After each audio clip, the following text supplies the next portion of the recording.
Hi, I'm Jazz, and today we're asking what pattern keeps repeating in your life and why. If you've already chosen your doorway, check the timestamps below. If not, as you see, doorway number 1 is this beautiful rose gold tarot deck. Doorway number 2 is the Murder of Crows deck, and doorway number 3 is the Azure blue tarot deck.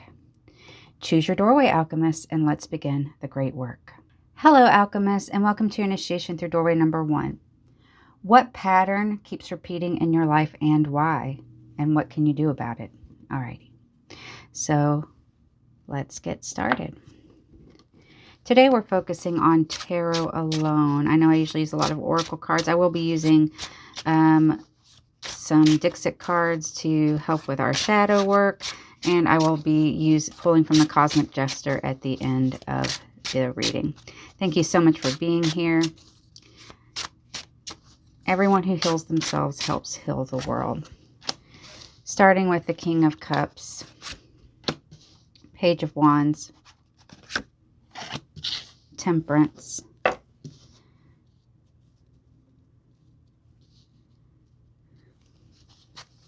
so the first thing I'm seeing here, Nine of Swords, is a pattern. The Devil, yeah. A pattern of being trapped in your own head and needing to find balance in your life. So over here we have sort of like, I get the feeling that this is like how you appear on the outside to others, like emotionally cool, calm, almost like passionate about, work or family or friends or whatever. And honestly, when you're in that state, you do feel that way. It's not fake.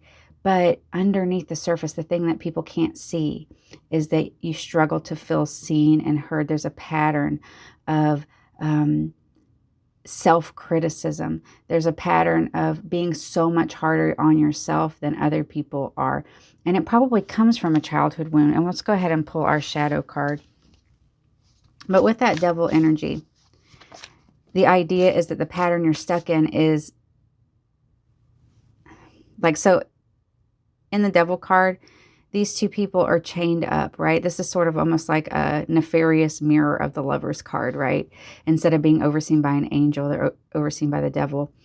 But the devil isn't necessarily evil, or it can mean that you have trapped yourself because oftentimes these chains look very loose, right? Oh, she could just lift that off of her head.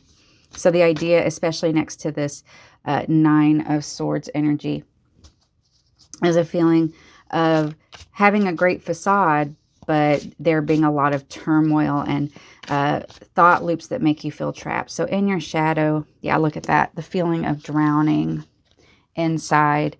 While other people see this kind of energy, you're feeling this inside.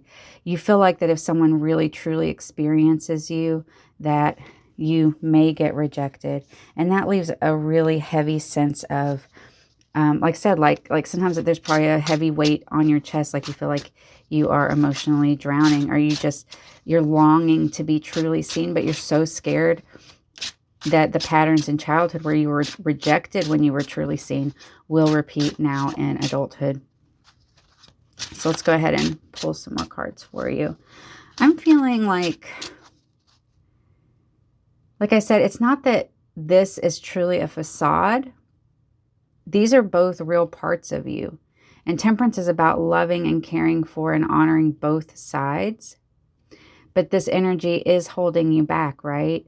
It's painful. It makes your life more painful than it needs to be. And that's why you want, but it's about integration, right? Accepting the parts of yourself that aren't perfect, because this kind of energy really comes from being super duper hard on yourself, that you're never good enough. And a lot of times the stuff that you're hard on yourself about isn't even really a big deal, but it's easy to catastrophize it in our heads. I mean, sometimes it is a big deal, but more energy of trying to balance the two. We have the Six of Swords with moving away from turmoil. And notice here that in this Six of Swords, they're actually floating over water instead of drowning in the water, learning to flow through it. And we have this idea of how can you transmute this nightmare swords energy where your mind's driving you crazy to where the swords are gliding you over your emotions instead of you getting pulled under. Hanged Man. Yeah, seeing things from a different perspective, but also like it's not just seeing things from a different perspective, it's seeing things from the acme. So from like the top of the mountain, instead of being pulled underwater, you climb out of the water and you get to the top of the mountain and you can see more clearly. There's a card in one of my decks and it says see from the angel view or something. And so I just felt that with that temperance energy right there. Ace of Cups. And so over here on your advice, Ace of Cups, 10 of Swords, and Hanged Man in your advice. So this pattern, it's like there's a feeling of when you see things from a new angle, you can accept these cycles, right? Because a lot of times you'll go through these cycles. A 10 of Swords is like rock bottom. But every time you hit rock bottom, then afterward comes this new beginning and elevation. And I think one of the things is that you've gotten really weary or really tired of going through the cycle over and over again. And you get better every time. And that's where the Hanged Man comes in. Because the Hanged Man is saying, forgive yourself for the cycle. The only reason the cycle is as painful as it is because you perceive it as a failure. But life is a cycle, right? Life is a cycle. And it's only because we tell ourselves that we're supposed to be stagnant and that there is no change, or that we've picked up cultural conditioning that tells us to hate ourselves and things like that, like there's so much in our lives we mentally torture ourselves over that we don't need to, right? Life hands us enough nonsense that we have to deal with. But on top of that, it programs us to pick up a bunch more and be hard on ourselves in ways that are completely unnecessary, right? Yeah, if you do something horrible to a person, you need to take accountability. But, you know, if you like to wear pink dresses or whatever, like sometimes society will treat that like it's the end of the world. Like it's false equivalency, right? A lot of times it would be something like, you know, oh, your life has to look this certain way. You have to fill this certain role. And if you don't, you're compared to like the worst of the worst of the worst. And it's really bizarre, right? It's like how this false equivalency, but I feel like it's because people who are really doing bad things will often try to teach other people who are just living their lives that what they're doing is as bad as the true horrors that some people, you know, put on other people. And by doing that, they feel like that they reduce their responsibility, or that, oh, look, you're just as bad as me. But really, so much of what we self-punish over is not actually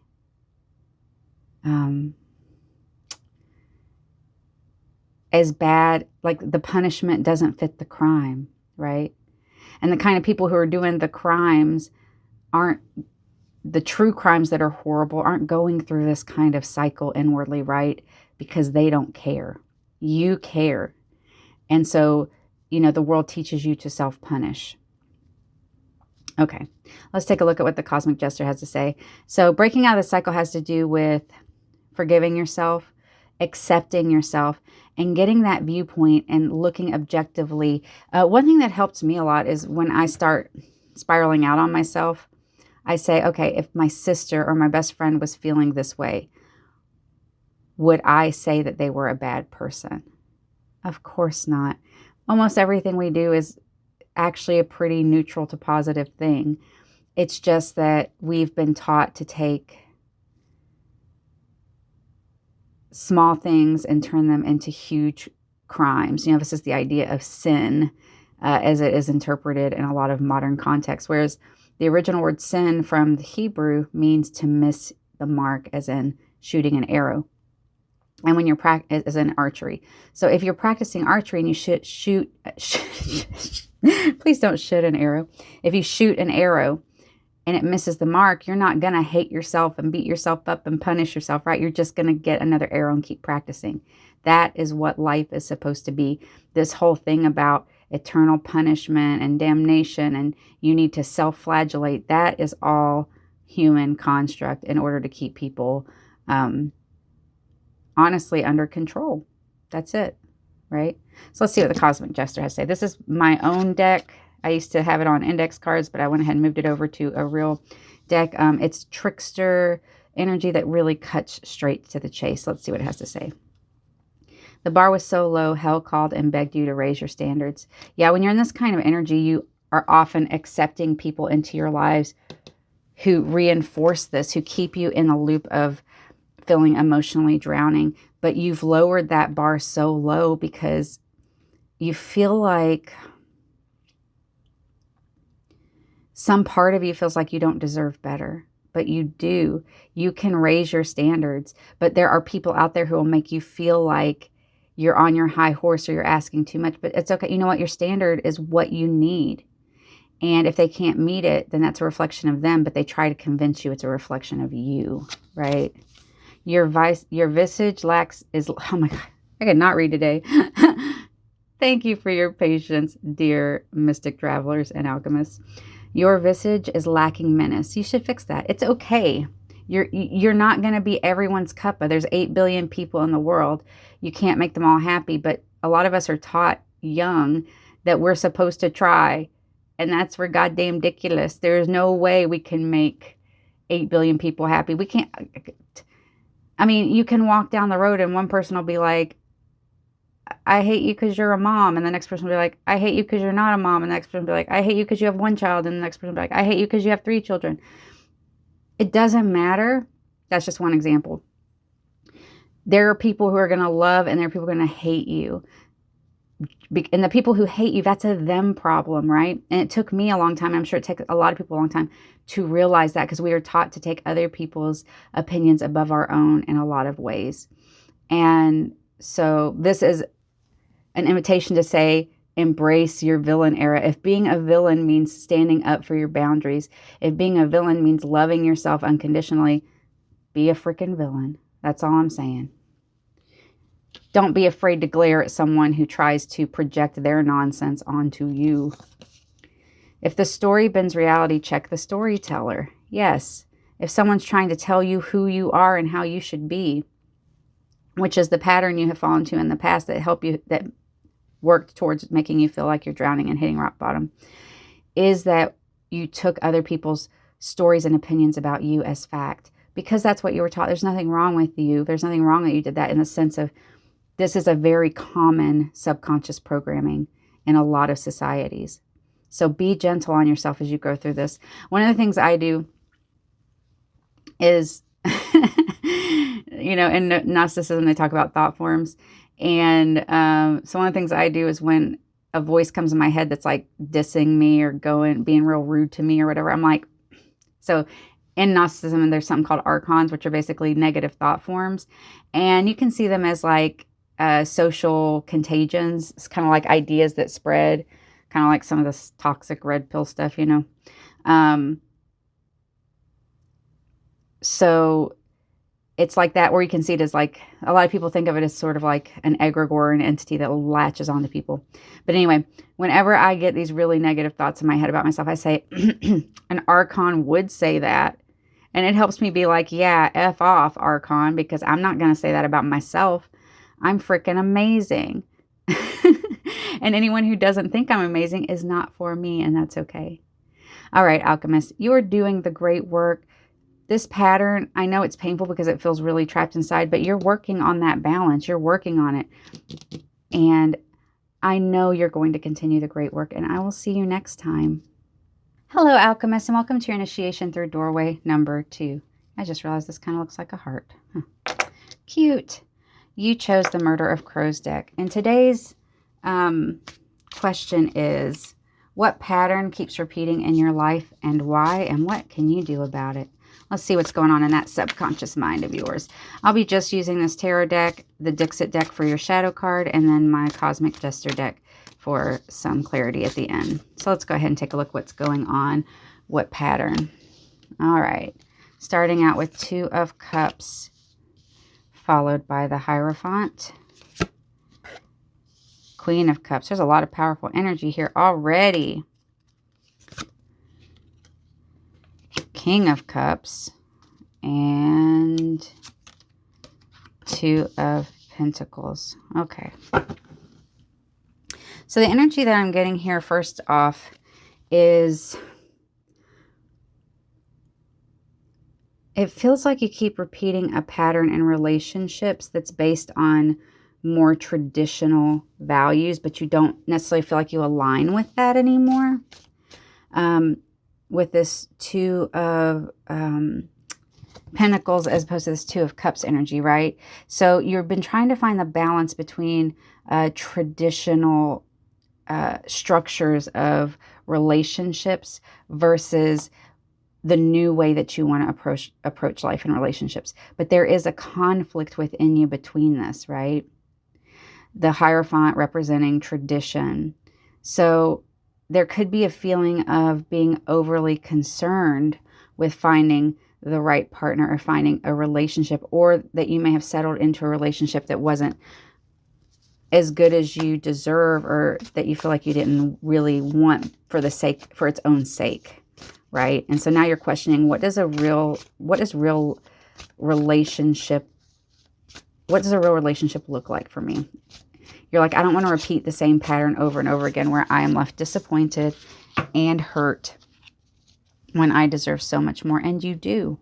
Let's see what's hiding in your shadow. This could have to do with friendships and stuff, but I'm feeling a lot of like romantic energy. So you might be the kind of person who either married somebody who, like I said, you feel like you just wanted to follow the script that society presented you, but then you're like, you find it really suffocating.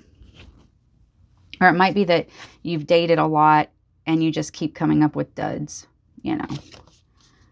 Okay, so in your shadow, we have these sheep with a few little morsels on their plate, surrounded by wolves in sheep's masks. Yeah, so for a lot of you, you have been dating and it's been a nightmare, right? But you're like, why do I keep choosing the kinds of people who are wolves in sheep's clothing? Why do I keep choosing people? So you turn it on yourself, even though like it's their responsibility, the way that other people act. The idea is, what about your, the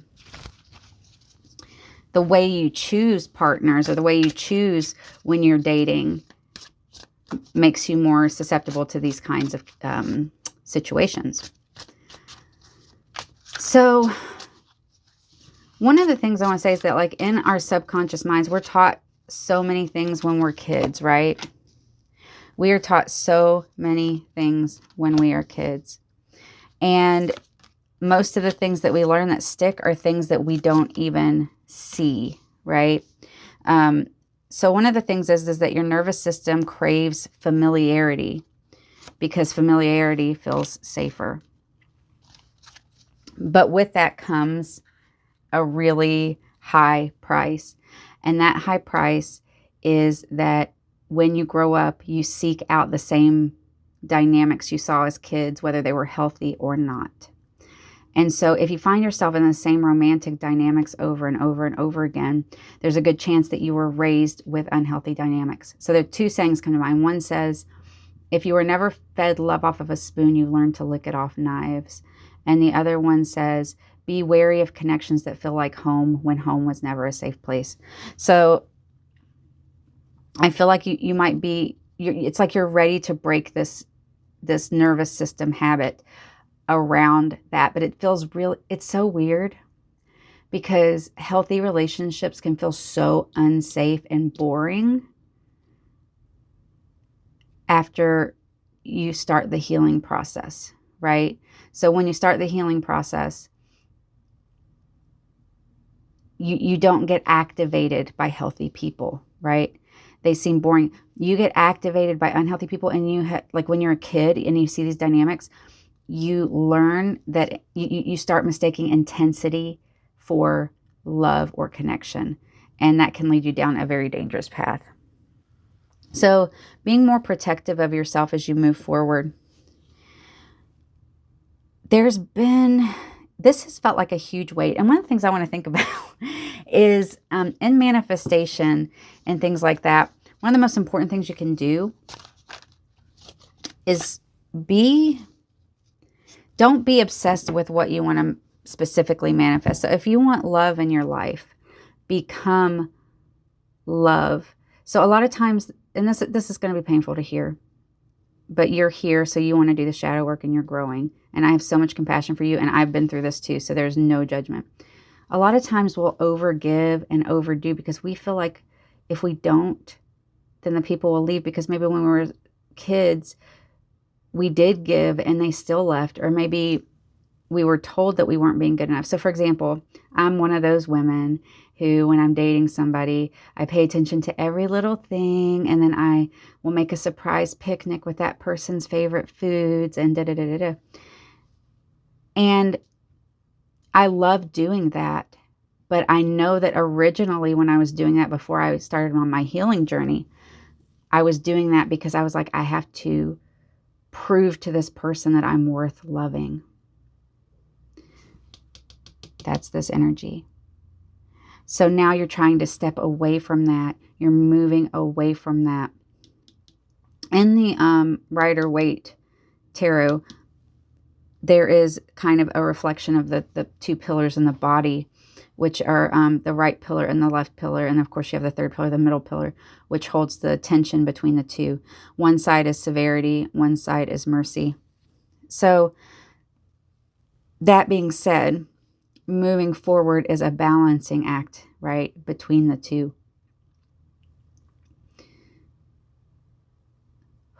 So I'm going to pull some Cosmic Jester cards. Right now, it feels like the pattern you're repeating is this pattern in relationships that activate you instead of make you thrive. And so far, your advice is that you need time to reflect on this. You need time to see that this pattern and see who you really are. You don't have to earn love. The right person won't make you prove your worth, right? And so a lot of times we'll repeat, and like I said, I do this too. This is a reading as much for me as for you guys. I do this too, where I'll meet somebody and I'll be like that old programming will kick in, and I have to resist doing everything, over functioning, over giving too early. You know, someone needs to prove that they belong in my life before I pour out my whole heart and soul. But when you're the kind of person who, because a lot of times the things that you do for other people are the things you wish someone else would do for you. And then you've just kind of resigned yourself to watch someone else enjoy the beautiful labor that you went through rather than ever expect it back for yourself. And with that being said, do this stuff for yourself. Love yourself. Show yourself that you're the person that you can depend on. Stop carrying everybody else, but also expect that from other people. And I know people, including myself, who have done that thing where they've gone above and beyond and made a beautiful meal and did this and that and the other, and it was all planned and the person knew about it. And then they were avoidant or had some kind of tendencies, and it freaked them out to have dinner with someone they've been dating for 3 months or something, right? That was too far for them. And that a lot of times you might take that personally, but really that's about them. You're not being rejected. They are sabotaging, right? So let's go ahead and take a look at your Cosmic Jester. This is on my own deck. I used to have it on index cards, but I finally moved it onto real cards. It is trickster energy that cuts right to the chase. The universe keeps sending doors and you keep analyzing the hinges. Okay, what I get from that is that in these situations, you might often know immediately that this is a red flag or that this is wrong, but you might talk yourself out of it. You might overanalyze the situation until you're either confused or you have convinced yourself that you're overthinking it. You know, this is also an invitation to start trusting your instincts again. These sheep here, they look kind of suspicious, right? But they're just still sitting there. If your weirdness chases someone off, it is working as intended. If you are a lover girl or a lover boy and you want to do a bunch of beautiful things, I mean, obviously don't be crazy intense the first 5 seconds. Like, you know, there's a difference between embracing your intensity and being creepy, right? Like sometimes I've seen things where someone will try to like propose to someone on the second date or something. It's like, whoa, now that's not healthy. But when it comes to just your regular self, your weirdness, if it chases someone off, if you holding boundaries chasing someone off, it is working as intended. And remember, that's not about you. That is about their capacity, right? If you've been dating someone for 2 months and you make them an elaborate dinner, that's a completely reasonable, beautiful thing to do. If they flake, that's a reflection of them, not of you. But it can hurt and it can feel like personal rejection, even though what they did is they just rejected you and themselves. And by rejecting you, they did that to themselves. They're not rejecting you as a person. They're rejecting the whole idea of being cared for, of getting close, of being vulnerable with another person.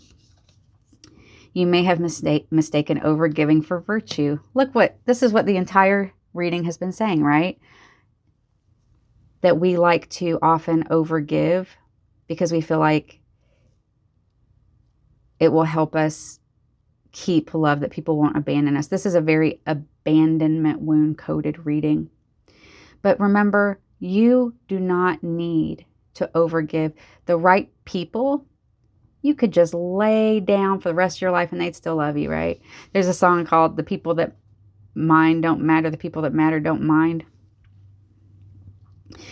Days you're mad as a hatter or blue as the sky. The people that mind don't matter. The people that matter don't mind. The question is are you going to take everyone's opinion into consideration? Or are you just going to shrug and move on from those who clearly don't have your best interest at heart or clearly not in alignment with you? You deserve the whole bakery. You don't deserve breadcrumbs. You don't deserve confusion.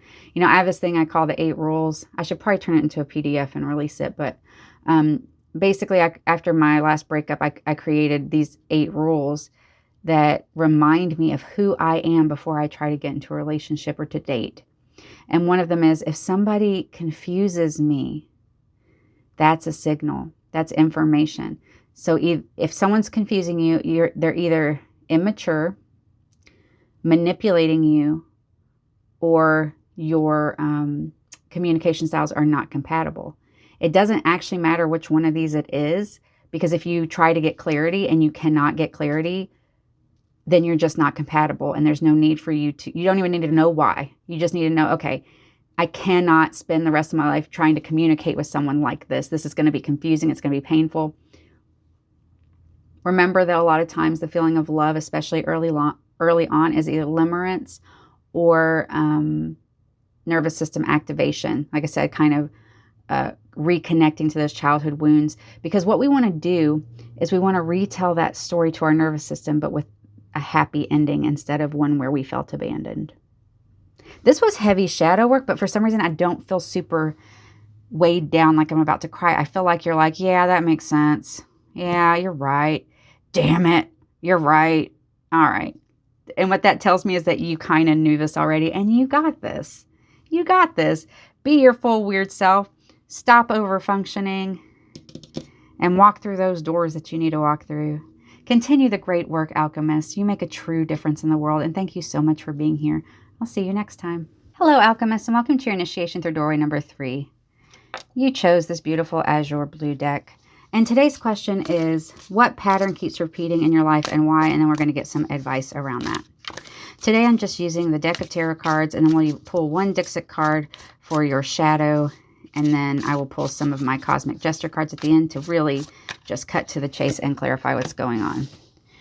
Pattern, we're starting with 4 of Swords, followed by 2 of Pentacles. 2 of Pentacles has shown up in all 3 piles today. The Fool, one of my favorite cards in this deck. Strength, look at all this major arcana energy coming out. Okay, and we have Queen of Swords. So let's start with those. So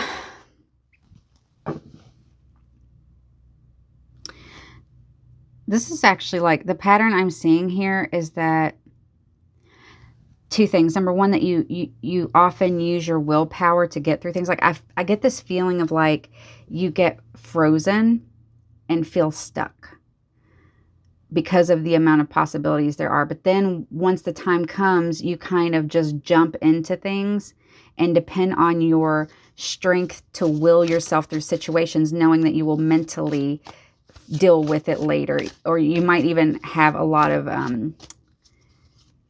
go through a cycle of like, almost like, why did I make this so hard on myself when I could, so yeah, there's a feeling of like, delay followed by impulsiveness coming through here. You're a very strong person with strong willpower, but sometimes we forget that willpower, like I have this saying that's like, you can't Prometheus your way out of everything.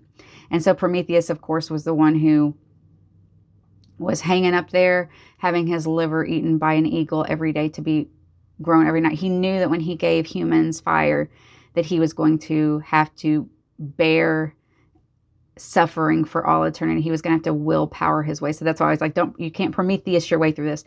So that's kind of what I'm feeling. Suits in your shadows. Yeah. So in your shadow, it's the idea of lost dreams. So I feel like with that kind of energy that I was talking about, this is kind of a pattern that you've probably had since childhood. And it's gotten you really far in a lot of ways, right? But also it's sort of like you might have a dream or a hope. And then when you get through this process, you're kind of disappointed and you might get bored with it.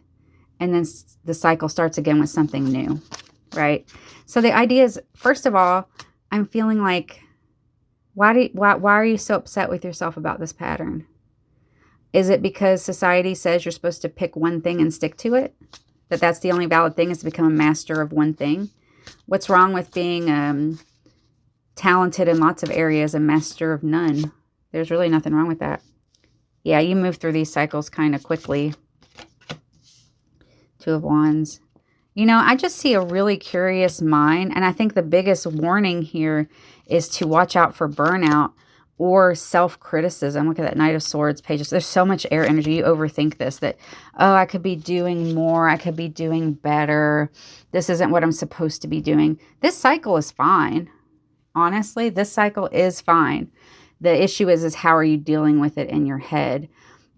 Are you, first of all, and the second issue is, when you go through this cycle, are you disrupting your life? Are you Prometheusing your way through it, through certain difficult things for that reason? And we're rounded off here with the Six of Cups. So there's a feeling that the joy, I like the specific one because there's 6 children holding 6 different cups. So it's the idea of like you have so many interests and it's so fun, it's so different. And that's what keeps your life fascinating. That's what keeps you alive and moving and feeling good, moving forward. You are very intellectual in the sense of like you're very curious and you're always trying to find new and interesting things. And so I feel like the issue here is the cognitive dissonance, the idea that this is a wrong way to move through the world, when really this is fine. Just don't burn yourself out, right? And a lot of times we burn ourselves out not because of what we're doing.